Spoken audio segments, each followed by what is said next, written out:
You're in the building. You're the owner of the team. You're gonna. Hey, I want to talk to and they're coming in. You can have a really substantive discussion. Welcome in, everybody, to a Football Friday edition of Birds 365 here on JAKIB Sports. I'm your host, Zander Krause. That's my co-host, John McMullen, with a much-anticipated game on the horizon this weekend for Week 11, Eagles versus Lions. Sunday night football at Lincoln Financial Field. Will Jared Goff be able to handle the Thunderdome? We will see. Johnny Mac, how you doing on the Football Friday, brother? Doing well, yeah. Game's almost here. Sunday night, though.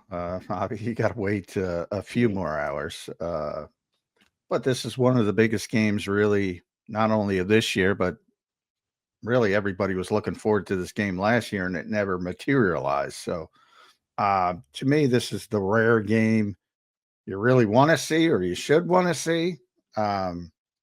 Completely and maybe take a temperature on both teams and see where they are. But we go too bogged down on gossip all week. It's amazing. Well, that's part. John, I said yesterday, we're like the Cowboys with success, man. We got so much drama all the time nowadays, but it is what it is. The team is very successful. John, this is a big game, though, man. We want to put the drama behind us for this show. Well, we do have to talk about one thing because I have to talk about Jeffrey Lurie performing. Oh, yeah, we got to talk about that. So we'll have a little bit of drama today. Yeah. All right, what do you have to say about that, the Jeffrey Lurie thing? John Clark put out a picture. Well, it accomplished what it accomplished what it was designed to do, but it's very performative. I mean, come on, is everybody falling for this? It's like, for those who don't know, Jeffrey is often at Eagles practice. Like, he's not an absentee owner. He goes and he makes it very known that he's at Eagles practice because he waits until the very end and then he strolls out in front of the media. He's there all the time. As you know, it's his right. He's the owner of the team. But a lot of owners obviously aren't at practice. It is not rare for him to be at practice, is what I'm trying to say. He's there all the time. Now, when the weather starts to turn, as it is now, he likes to go down to South Florida, as a lot of people do. So he's not at practice as much. And maybe because it has been very cold this week, maybe put off his travel schedule a week or two. But however, if you want to really accomplish something, the idea of meetings like we talked about with Saquon and AJ and Jalen Hurts before, you're in the building. You're the owner of the team. You're gonna, hey, I want to talk to and they're coming in. You can have a really substantive discussion if you wanted to at any time.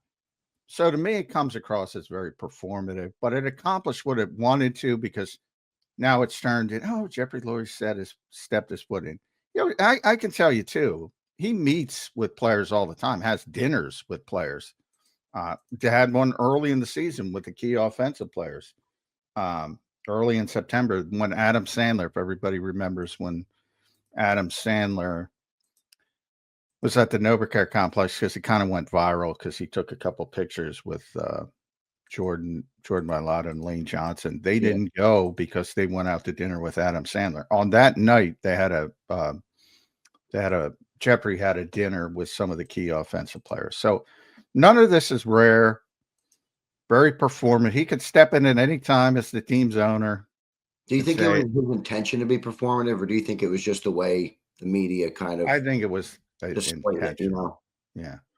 I haven't seen any pictures of it. Have you? No, other than a picture of AJ Brown that John Clark tweeted out, but there was no picture of Jeffrey Lurie in there. Yeah. Yeah. And even if it was, it'd be more performant. No, I think it was said, someone put it out there. You can probably guess who, and was done purposefully. Yeah, right. That to me is performative. Yes, it's performative. I agree with you 100%. All right, well, I don't want to spend too much time on it, but while we were on this, before we dive into this game, and we got plenty to talk about with the game, we got a great show planned for everybody.